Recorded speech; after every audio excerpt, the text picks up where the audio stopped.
नमस्कार। आज हम एक बहुत ही दिलचस्प सवाल पर गौर कर रहे हैं। सवाल है, असली ताकत आखिर है क्या? और इसे समझने के लिए हमारे पास एक छोटी मगर बहुत गहरी कहानी है, असली ताकत, रेत और सहजता का रहस्य। हम उसके कुछ अंशों पर बात करेंगे। ये अंश असल में एक गुरु और उनके शिष्य के बीच का संवाद है, नदी किनारे का। कहानी की शुरुआत होती है जब शिष्य अपने गुरु से पूछता है कि क्या धन और संपत्ति, जिसे दुनिया ताकत मानती है, क्या वही असली शक्ति है? और गुरु का जवाब बड़ा अनूठा है। वो सीधा हाँ या ना नहीं कहते, वो रेत का इस्तेमाल करते हैं, एक अनुभव के जरिए समझाते हैं। और इसी रेत वाले दृष्टांत में ही कहानी का पूरा सार छिपा है। तो चलिए इस विचार की परतों को खोलते हैं, देखते हैं यह हमें कहाँ ले जाता है। तो कहानी शुरू होती है शिष्य के एक सीधे सवाल से, बहुत ही आम सवाल शायद। वो पूछता है, गुरुजी, लोग कहते हैं कि धन और संपत्ति ही जीवन की असली ताकत है, क्या ये सच है? ये धारणा समाज में कितनी फैली हुई है ना? हाँ बिल्कुल। ये सवाल सीधे उस सोच पर उंगली रखता है जो हमारे समाज में आप देखें तो काफी हावी है। मतलब बाहरी सफलता के जो पैमाने हैं, कितना पैसा है, कितना रुतबा है, कितनी शोहरत मिली, अक्सर इन्हीं चीजों को असली ताकत समझ लिया जाता है। और ये सवाल इसलिए भी महत्वपूर्ण है क्योंकि ये हमें रुककर सोचने को कहता है कि क्या ताकत का मतलब सिर्फ बाहरी नियंत्रण या अधिकारी है, या फिर कुछ और भी है इसके मायने। ये कहीं ना कहीं उस गहरी मानवीय खोज को भी दिखाता है कि जीवन में असल में क्या मायने रखता है। बिल्कुल। और गुरु का जवाब देने का अंदाज भी देखिए कितना अलग है। कोई लंबा चौड़ा उपदेश नहीं, बस मुस्कुराते हैं, नदी किनारे से एक मुट्ठी रेत उठाते हैं और उसे शिष्य की हथेली पर रख देते हैं। और फिर एक सीधा सा निर्देश देते हैं, इस रेत को कसकर पकड़ो। अब शिष्य तो आज्ञाकारी है, गुरु ने कहा, उसने वैसा ही किया, पूरी ताकत से अपनी मुट्ठी भींच लेता है।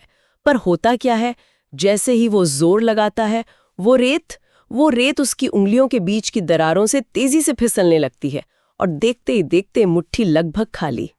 शिष्य थोड़ा हैरान, थोड़ा निराश सा होकर कहता है, गुरुजी, ये क्या, सारी रेत तो निकल गई। वो तो पकड़ना चाह रहा था उसे, पर रेत है कि रुकी ही नहीं। सही बात है। और यहीं पर, ठीक इसी पॉइंट पर, गुरु दूसरा पहलू दिखाते हैं। वो बची हुई थोड़ी सी रेत को लेते हैं अपनी हथेली पर, लेकिन इस बार मुट्ठी नहीं भींचते, हथेली खुली रखते हैं और रेत को उस पर धीरे से, सहजता से फैला देते हैं। और इस बार रेत वहीं टिकी रहती है, हिलती भी नहीं। तब गुरु उस फर्क को समझाते हैं, कहते हैं, देखो, जब इसे कस के जोर लगाकर पकड़ना चाहा तो ये तुम्हारे हाथ से निकल गई, लेकिन जब इसे बिना किसी दबाव के सहज भाव से रखा तो ये टिक गई। कितना सरल उदाहरण है, पर गहरा। बहुत गहरा। ये दृष्टांत बहुत शक्तिशाली है। और जैसा आपने कहा, ये सिर्फ रेत के बारे में नहीं है, ये जीवन के प्रति हमारे रवैये के बारे में है। हमारा नजरिया कैसा है चीजों को लेकर। कसकर पकड़ना ये सिर्फ मुट्ठी बीचना नहीं है, ये उस मानसिक स्थिति का प्रतीक है जिसमें हम चीजों पर, रिश्तों पर या विचारों पर नियंत्रण बनाए रखना चाहते हैं। इसमें एक डर छिपा होता है, खोने का डर, कम पड़ जाने का डर। ये लोभ से, मोह से, असुरक्षा की भावना से जुड़ा हुआ है। और इसके ठीक उलट, सहजता से रखना या हथेली खुली रखना, ये एक बिल्कुल अलग नजरिया है।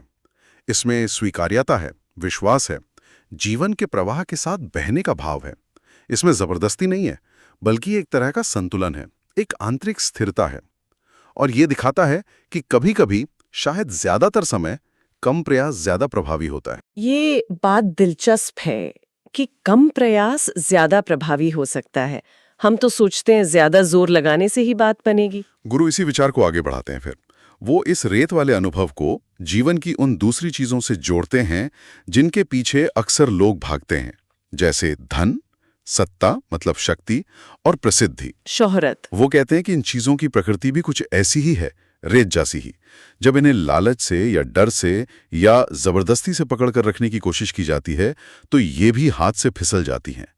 गुरु के शब्द थे, धन, सत्ता और प्रसिद्धि भी ऐसी ही है, जिसे हम लालच और मजबूती से पकड़ना चाहें वो छूट जाती है। बिल्कुल। और यहीं पर एक गहरा विरोधाभास, एक पैराडॉक्स सामने आता है जो हमारी सामान्य सोच को चुनौती देता है। हम अक्सर क्या मानते हैं कि जिस चीज को हम ज्यादा महत्व देते हैं उसे उतनी ही मजबूती से पकड़ना चाहिए ताकि वो हमसे दूर ना जाए।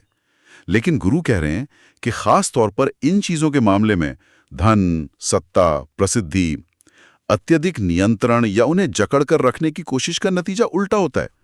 जिसे बचाने के लिए हम सबसे ज्यादा बल लगाते हैं, वही चीज अस्थिर हो जाती है या नष्ट हो जाती है। इसका एक मनोवैज्ञानिक कारण भी हो सकता है अगर सोचे तो।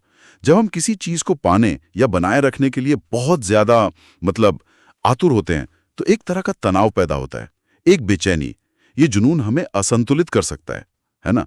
ये हमारे निर्णय लेने की क्षमता को धुंधला कर सकता है, हमारे रिश्तों में कड़वाहट ला सकता है, या हमें ऐसे काम करने पर मजबूर कर सकता है जो अंत में उसी चीज को नुकसान पहुंचाएं जिसे हम पाना चाहते थे। जैसे मुट्ठी भींचने पर उंगलियों के बीच दबाव बनता है और रेत को बाहर निकलने का रास्ता मिलता है, वैसे ही अत्यधिक मानसिक दबाव भी परिस्थितियों को हमारे नियंत्रण से बाहर कर सकता है। सहजता में जो एक ठहराव है, एक स्पष्टता है, वो जोर जबरदस्ती में खो जाती है। यानी जिसे हम ताकत समझ रहे थे, कसकर पकड़ना, नियंत्रण करना, वही असल में कमजोरी का कारण बन सकता है।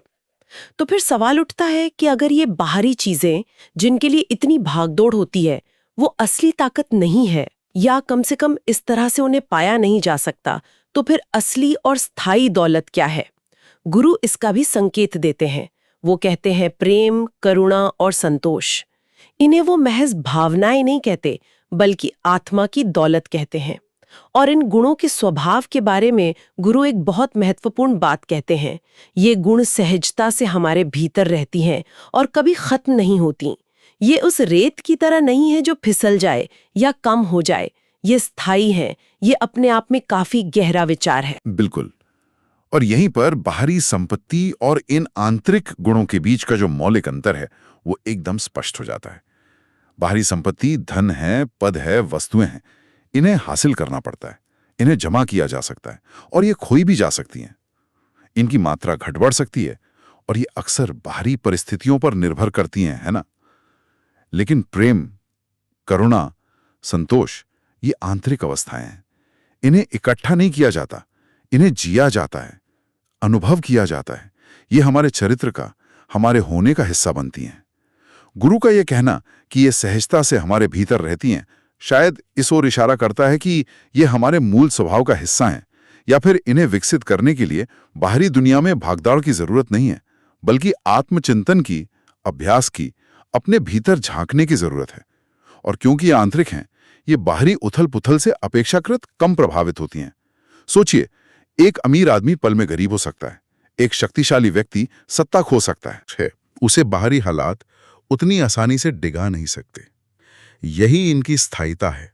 ये वो दौलत है जिसे कोई चुरा नहीं सकता, जो बाजार के उतार चढ़ाव पर निर्भर नहीं करती। तो गुरु की इन बातों का शिष्य पर क्या असर हुआ होगा? जाहिर है गहरा असर हुआ होगा। कहानी बताती है कि उसकी आंखों में एक नई चमक आ जाती है। उसे कुछ समझ आता है, जैसे कोई बड़ा राज खुल गया हो। वो कहता है, गुरुजी, आप समझ गया कि असली ताकत बाहर नहीं, हमारी भीतर है। ये तो वाकई एक आहा मोमेंट रहा होगा उसके लिए, जैसे बत्ती जल गई हो। निश्चित रूप से ये शिष्य के लिए एक परिवर्तनकारी क्षण है, एक ट्रांसफॉर्मेशनल मोमेंट। उसकी पूरी सोच, जो पहले समाज की सिखाई हुई बाहरी परिभाषाओं पर आधारित थी, भाई धन ही ताकत है, वो अब अंदर की ओर मुड़ जाती है। उसे एहसास होता है कि शक्ति का असली स्रोत बाहरी वस्तुओं पर नियंत्रण पाना नहीं है, बल्कि आंतरिक गुणों को विकसित करना है और उनमें जीना है। यह सिर्फ एक बौद्धिक समझ नहीं है, ये एक गहरी अनुभूति है जो उसके जीवन को देखने का नजरिया बदल सकती है। ज्ञान का असली मतलब भी तो यही है ना, चीजों को नए और ज्यादा गहरे दृष्टिकोण से देख पाना, अपनी प्राथमिकताओं को सही मायने में समझ पाना। उसकी ताकत की परिभाषा ही बदल गई उस क्षण। सही कहा, परिभाषा ही बदल गई। और कहानी का अंत एक और भी गहरे दार्शनिक विचार के साथ होता है। गुरु शिष्य को समझाते हुए आकाश की ओर इशारा करते हैं और कहते हैं, सच्ची दौलत वही है जो मृत्यु के बाद भी आत्मा के साथ रहती है।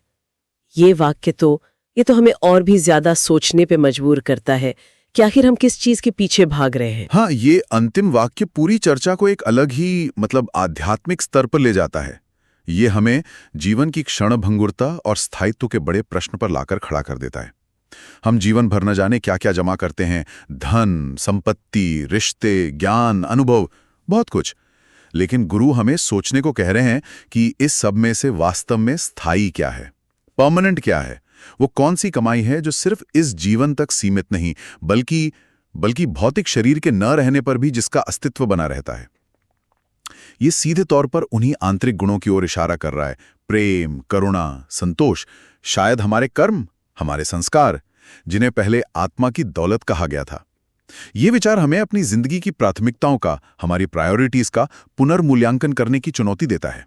क्या हम अपना समय और ऊर्जा उन चीजों को जमा करने में लगा रहे हैं जो यहीं रह जाएंगी, रेत की तरह, या हम उस आंतरिक समृद्धि पर भी ध्यान दे रहे हैं जो ज्यादा स्थायी और सार्थक हो सकती है? ये सवाल हमें सिर्फ दार्शनिक स्तर पर नहीं, बल्कि व्यवहारिक स्तर पर भी प्रभावित कर सकता है कि हम अपना जीवन जिएं कैसे। बिल्कुल। तो इस पूरी बातचीत और कहानी के अंशों से हमने जो समझा उसका सार क्या निकलता है? मुख्य संदेश मेरे ख्याल से यही लगता है कि असली ताकत और सच्ची दौलत बाहरी चीजों को, चाहे वो धन हो, सत्ता हो या प्रसिद्धि, लालच या डर से कसकर पकड़ने की कोशिश में नहीं है।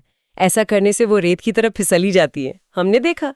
इसके बजाय असली ताकत उन आंतरिक गुणों में है जिन्हें गुरु ने आत्मा की दौलत कहा, प्रेम, करुणा, संतोष।